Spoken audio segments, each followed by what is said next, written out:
Hi, I'm Suman Agarwal, owner of Self Care by Suman, a nutrition clinic giving health solutions to people worldwide. This is Aditya Birla Health Insurance's Health from Home series. And today I'm going to talk about lactating women and what they should have, what they should not have, what are do's and don'ts. So let's learn all this. I'm going to give you the tips while I'm cooking. So the recipe which I'm making for you today is a dessert and very interesting dessert. It's native of Calcutta called Chhena pies. So I have learned it because I'm originally from Calcutta. So let's see how we go about it. So this is 1 liter of milk which I'm going to put to boil.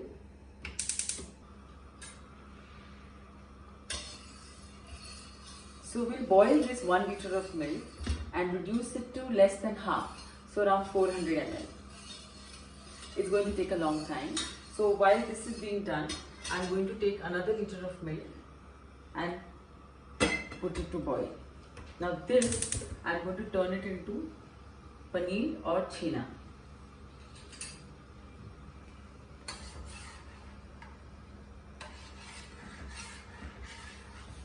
I'm going to keep stirring these in between. So by the time this is being done, let's talk about don'ts of lactating women. First and foremost is that every woman who's delivered, they want to get back into shape very fast. So I tell them, be calm, take your time, make sure your milk quality does not suffer. There is a plenty of time when you can lose weight, and even if you want to lose weight, do under guidance, because in order to lose weight, you don't know what food to reduce, and you may hamper your own health or baby's health. That's the first tip. Second, I tell them, don't make the milk which you're consuming in order to reduce the calorific value of your diet. Don't make it fat-free. Don't consume fat-free milk, because the fat is a very essential nutrient for baby's brain development, body's development, or internal organs. And the third point is, we all know that you can't have alcohol, because alcohol dehydrates your body, and you need your body to produce milk and it's fluid, right?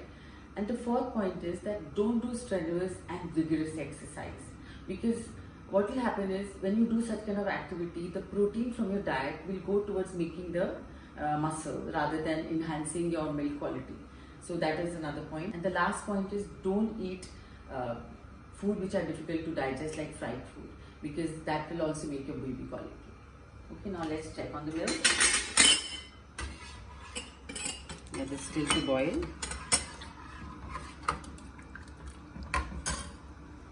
Make sure the milk does not stick to the bottom or burn. You have to stir it in between.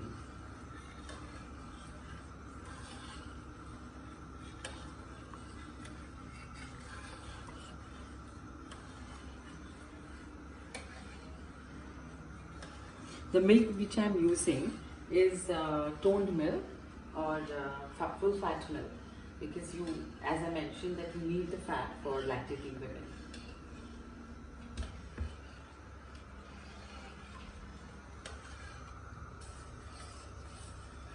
So let's talk about how important is nutrition during this time. I think there's no other time in a woman's life than when they're lactating, because they not only have to take care of their own nutrition, so that they don't fall sick, they don't have weaker bones or muscles, and they can fight infection. At the same time, they have to also produce enough milk to support their baby's growth, brain development, internal organs, skin, muscle, hair, everything.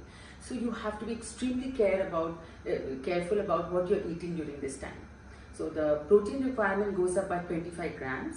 So a woman requires, like I have seen, we generally make a diet depending on every woman, which is 45 to 55 grams of protein, which a normal size woman requires, and the calorie would be, say, around 1500 to 1800. But lactating women, calorific value goes up by 550. Yeah, so that is the amount of calorie they require, and the protein goes up by 25 grams. So you have to make sure that you're eating very calorie-rich food and nutritious food in order to produce good quality milk and take care of yourself. I think the milk is boiling. Now this milk, as I mentioned, has to become less than half. So you have to let it boil and you have to just keep stirring in between.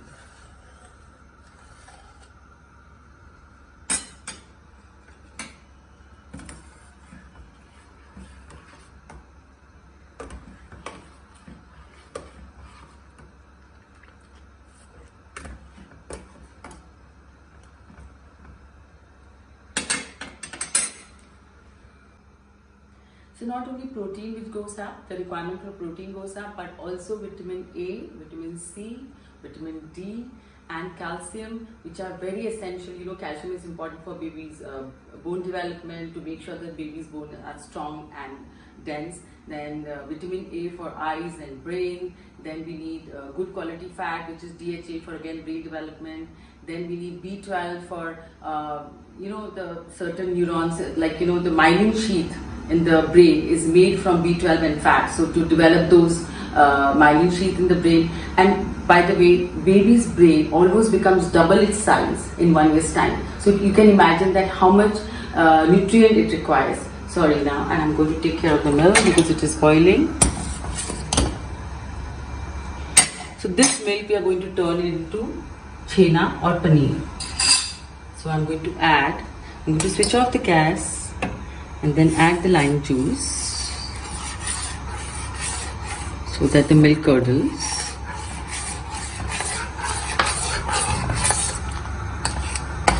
It curdles immediately.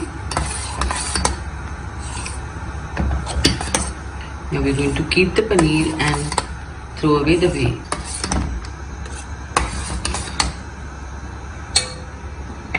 Now I'm going to strain it.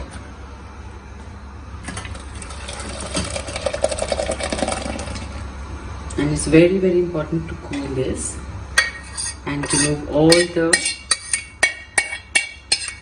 water from the paneer.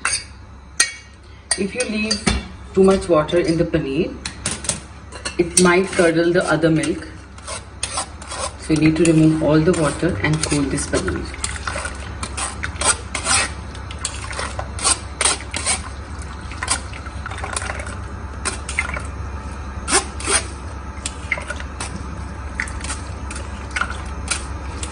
I'm going to strain it completely.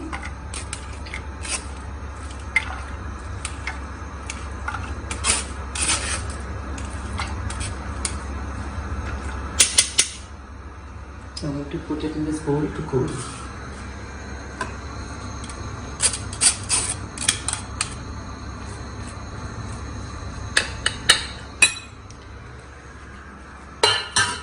Now let's stir this.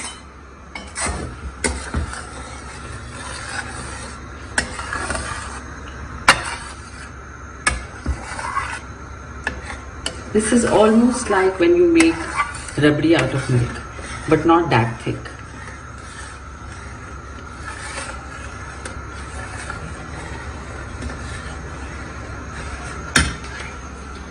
So we spoke about the vitamins, we spoke about protein and calories.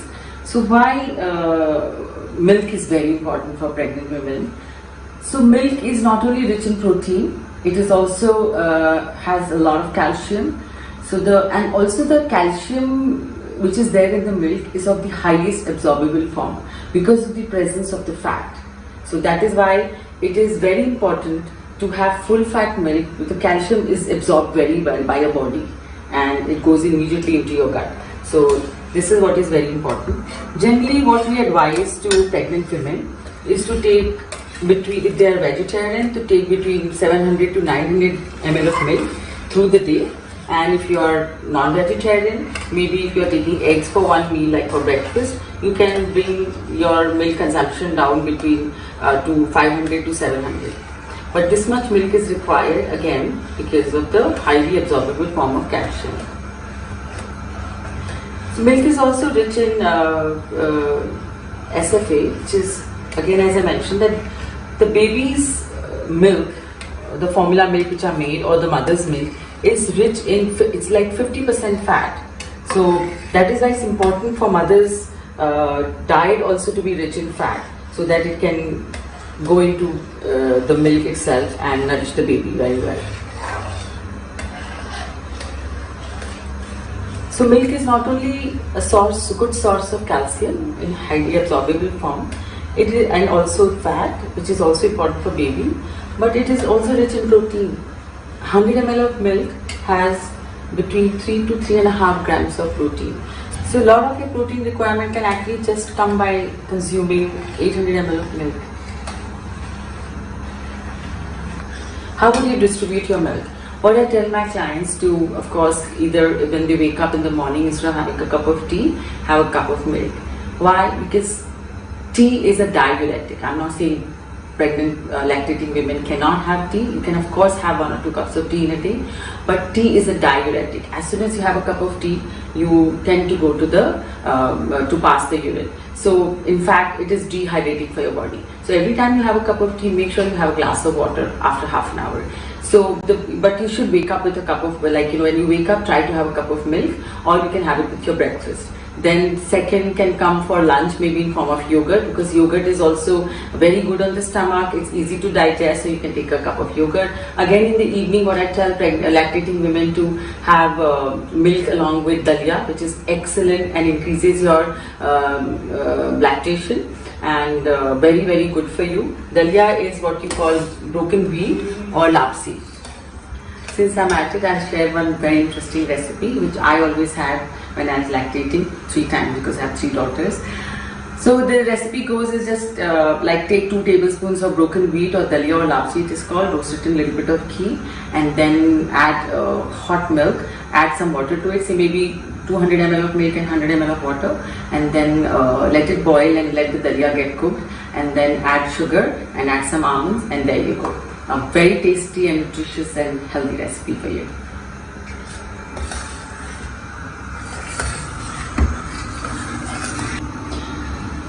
So besides having enough protein and calcium, and we need to, a pregnant woman also has to consume a good amount of vitamin A, so make sure your vegetables, you have either pumpkin in your one of the vegetables, or green leafy vegetables like spinach and methi. Methi is good for lactation. And in fruits, you at least have 2 to 3 fruits in a day. You can have oranges, you can have strawberries for the same. Actually, strawberries and oranges are also rich in vitamin C, so it really does well. So you can have at least 2 to 3 fruits in a day, and make sure vegetables has some green leafy vegetable along with some one orange vegetable. So there you go. Now, how do you distribute your carbs? So it's like you have all the 4 major meals, breakfast, lunch, snacks and dinner, have to have some carb element. You cannot go high protein again, because you need energy, and your meal quality has to be balanced. So if you are having eggs in the morning for breakfast, you should have some toast or paratha with egg bhurji, or omelette with toast. Then if you are vegetarian, of course you can have milk or paneer toasty, or yogurt and paratha. That's a balanced meal. And you can have upma poha with curd, upma poha with milk, any sort of combination. Lunch can have chapati or rice and dal. Dal is very good for lactating women, because dals are rich in carbs and fiber and protein, and improves your lactation. So dal is important, at least one. Even for non-vegetarian, they should have dal at least once a day, either for lunch or for dinner. Then we go for fiber, of course, vegetables, as I mentioned, 1 cup of vegetables is great. And then we have, if you want to add some curd to your lunch, as I mentioned, you should add. Then we come to evening snack, as even cheese sandwich is good, paneer toasty is good, milk with flakes is good, any such combination you can make. And the dinner can be same. If you're non-vegetarian, you can of course add chicken or fish. Fish has some added benefits, especially the low mercury ones like salmon. So it's extremely healthy for baby's brain development. So if you eat fish, then make sure you have some fish for dinner, or chicken, or vegetarians can go for dal, and again some rice or chapati or quinoa or any such food, and fiber. So this is a normal diet, and if you baby really feeds a lot at night, then don't forget to drink a cup of milk before sleeping. Now let's talk about fluids. Lactating women needs to have enough fluid in their diet. So what we tell them is that between your 4 major meals, they should have one drink. Like they can have coconut water, they can have buttermilk, they can have soup, they can have just a glass of juice. It's very important to have between breakfast and lunch maybe a coconut water. Then between lunch and evening snacks maybe a glass of buttermilk. Between evening snacks and dinner maybe a soup. So this, and soup can be spinach soup or carrot soup, because carrots are very good for lactation. In vegetables, as I mentioned, methi, which is also good for lactation. So I'm going to actually tell you a list of galactogogues. Galactogog is other food which actually enhances your milk production. So I'm going to talk about them one after the other. So let's check the milk out first. Where have we reached? I think it's just another 2 minutes and we'll be done. So the top on the list of the galactogogues are methi, garlic, green leafy vegetables, carrots, then oats. Oats are rich in iron. So a lot of women suffer from low iron levels during, post-pregnancy, during lactation time, which can actually reduce the production of your milk. So it's very important to have oats. Maybe for breakfast you can make it with milk instead of having, like in evening you can have it dalia, and breakfast you can have it with milk. So oats are very good for lactating women. Then we also have in the list is nuts like almonds. Almonds are not only helpful in milk production. I remember my mother-in-law always gave me badam ka halwa, like for at least 40 days. So almonds are extremely helpful during this time. So it also enhances your milk production. So remember to add some few almonds here and there in your diet during this time. Another very good vegetable to add during this time is bottle gourd or dudhi or lauki. So it is easily digestible and it really increases your milk production. So one of the vegetable every other dish should be bottle gourd. You can make various recipes out of bottle gourd. I used to have as dudhi chane ki sabji, which is, chana is also very good for lactation. So dudhi chane ki sabji, you can have dudhi halwa, which is very nutritious. And of course plain dudhi ki sabji is also good. You can also add grated dudhi to make paratha or thepla. So in your flour you can add grated dudhi and carrots both, and carrots are rich in beta carotene, very good for baby's eyes and skin. So you can make thepla out of grated dudhi and carrots, which is very good. Now this is almost done. I think this is reduced to 400 ml. Now I'm going to add sugar to it, which is 4 tablespoons. And just mix it well.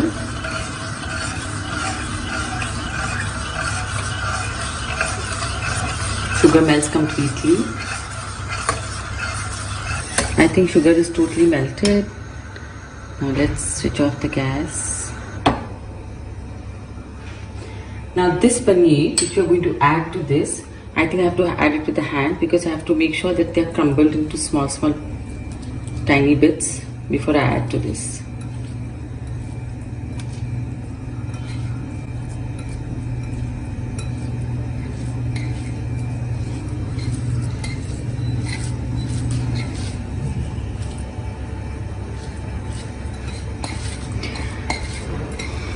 Now paneer is calorie dense and it's easily digestible. Of course the way some protein goes away in whey, but still very protein rich, and fat is also high in paneer. So still extremely nutritious.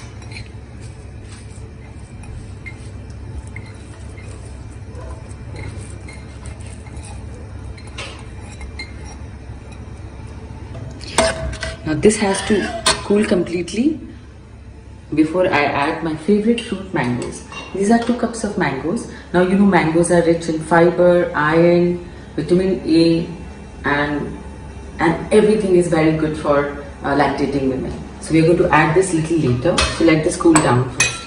So another tip for making this recipe is, when you are adding paneer or chena, you can always add it a little later, when the consistency to have a thicker consistency of your dish. I wanted little flowy, so I added it before, but you can always add it after it is semi-cooled. So there are 2 more variations you can bring to this dish. Instead of adding mangoes, when the mango season is not there, you can add sitafal, custard apple. Custard apple is extremely rich in calcium, so you can add, instead of that, you can add 2 cups of the pulp of custard apple. Third fruit you can add to this is orange. So orange again is rich in its orange color, as well as it's rich in vitamin C. Another galactogog is not a food, but it's a herb, and the powder is available in most of the chemist shops as a Tower X. And you can always add the powder to your milk to enhance your milk quality, enhance your milk production. I'm going to transfer this into a bowl.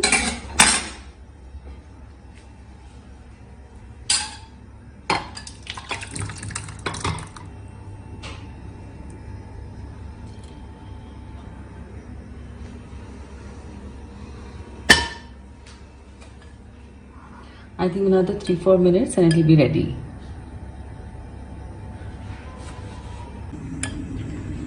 It's almost done. Now let me add the mangoes to it.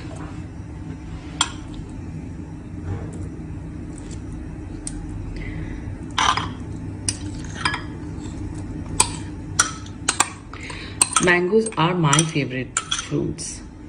During mango season, this mango is actually Alfonso. This is the mango which actually tastes the best with this dish.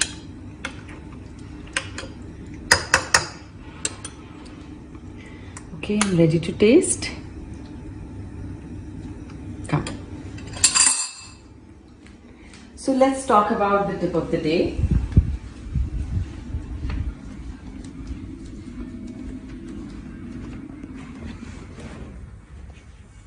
So it's not always, lactation is not always dependent on the right food and the right nutrition, but a lot matters how stressed you are. So your lactation can suffer, or you may not be able to lactate if you are stressed. Your emotions have a direct link to your lactation. So make sure that when you're feeding your baby, you're really calm, play some calming music, and whatever stress you have, keep it outside. Just be with your baby, and that's the best way to lactate. Now the next one, which is also very important for lactating women, is because you have to sit down for such long hours to lactate, 6 to 8 times during the day. So you have to make sure that you are using a comfortable chair or your back is properly supported, otherwise you may end up having a back pain. So these are the two most important things which are not related to nutrition but important for lactation.